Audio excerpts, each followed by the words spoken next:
The Malevolent Marionette. I'll never forget the day I first laid eyes on that sinister ventriloquist doll. Its name was Mr. Mortimer, a ghastly creation with glassy eyes that seemed to follow you wherever you went, and a painted grin that was more malevolent than mirthful. It was a gloomy afternoon when I stumbled upon Mr. Mortimer in a dusty antique shop. The shopkeeper, a frail old man, regarded the doll with a mix of reverence and trepidation. He claimed it was cursed, but my curiosity got the best of me, and I couldn't resist purchasing it. From the moment I brought Mr. Mortimer into my home, an eerie unease settled in. At night, I would hear faint whispers emanating from the doll's cracked wooden lips. It was as if the doll harbored a dark secret, waiting to be revealed. One evening, as I lay in bed, the whispers grew more distinct, like a malevolent chant. I crept into the living room, my heart pounding, and found Mr. Mortimer sitting on the sofa, his glassy eyes fixed on me. The doll's grin widened, and it spoke in a voice that sent shivers down my spine. "Join us," it hissed. I watched in terror as the doll's limbs moved of their own accord.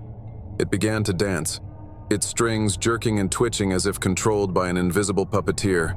The room filled with an otherworldly presence, and a chorus of voices joined in, their words a haunting cacophony.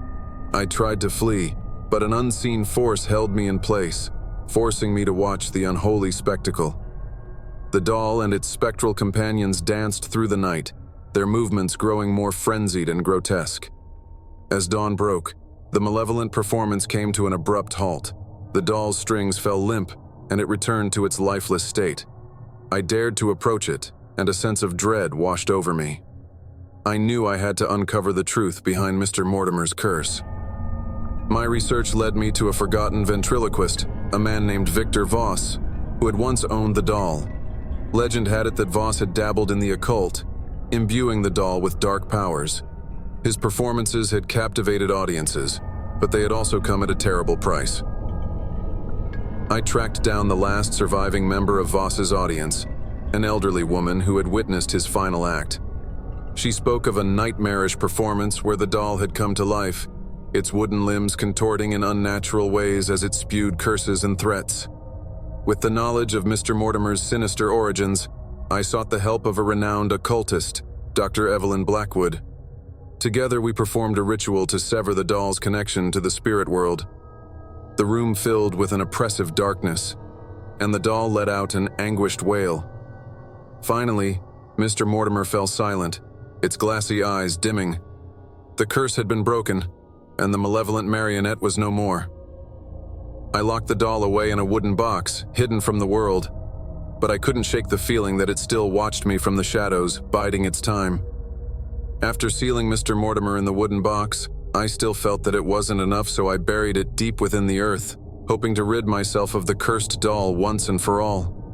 The weight of dread lifted from my shoulders, and for a time, life returned to some semblance of normalcy. But the malevolent marionette was not so easily vanquished. It began to haunt my dreams, its glassy eyes and painted grin seared into my mind. Night after night, I would wake drenched in sweat, a feeling of impending doom hanging heavy in the air. As the weeks passed, I noticed subtle changes in my behavior.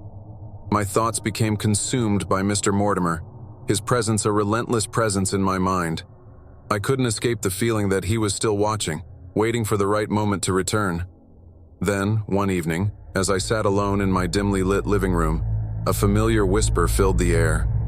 I froze, my heart pounding as I realized that Mr. Mortimer's voice had returned, despite his confinement. "Release me," it hissed, its words a chilling command. I knew I had to resist the doll's influence, but its malevolent power was too strong. Against my will, I found myself digging up the wooden box from its makeshift grave. As I opened the lid, a gust of icy wind rushed out, and Mr. Mortimer's glassy eyes gleamed with a sinister light. I tried to turn away, to cast the cursed doll aside once more, but an invisible force compelled me to pick it up. The wooden limbs moved, its strings jerking and twitching as if controlled by an otherworldly force. I was once again ensnared in Mr. Mortimer's unholy dance. For days, I remained under the doll's thrall, dancing through the night, my body and mind no longer my own. My neighbors reported strange noises emanating from my house, but I was powerless to stop the malevolent marionette's performance. Desperate for help, I reached out to Dr. Evelyn Blackwood, the same occultist who had assisted me before. She arrived with a team of experts, armed with ancient incantations and protective amulets. The moment they entered my house, they could feel the oppressive presence that hung in the air. Dr. Blackwood confronted Mr. Mortimer, her voice filled with authority as she chanted incantations meant to sever the doll's connection to the spirit world.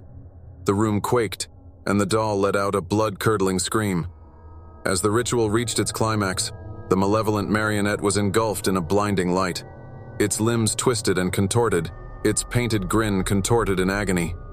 The oppressive force that had plagued me for so long began to dissipate, and I felt a rush of relief wash over me. Finally, the cursed doll fell silent, its glassy eyes dimming once and for all. Dr. Blackwood locked it away in a secure container, promising to keep it hidden from the world. With the malevolent marionette safely contained, I was free from its torment, but the scars it had left on my mind and soul were not so easily erased. I knew that Mr. Mortimer would forever remain a haunted memory, a reminder that some horrors cannot be escaped, even in death. Please subscribe and hit the like button to support this channel for more scary horror stories, and please leave a comment too.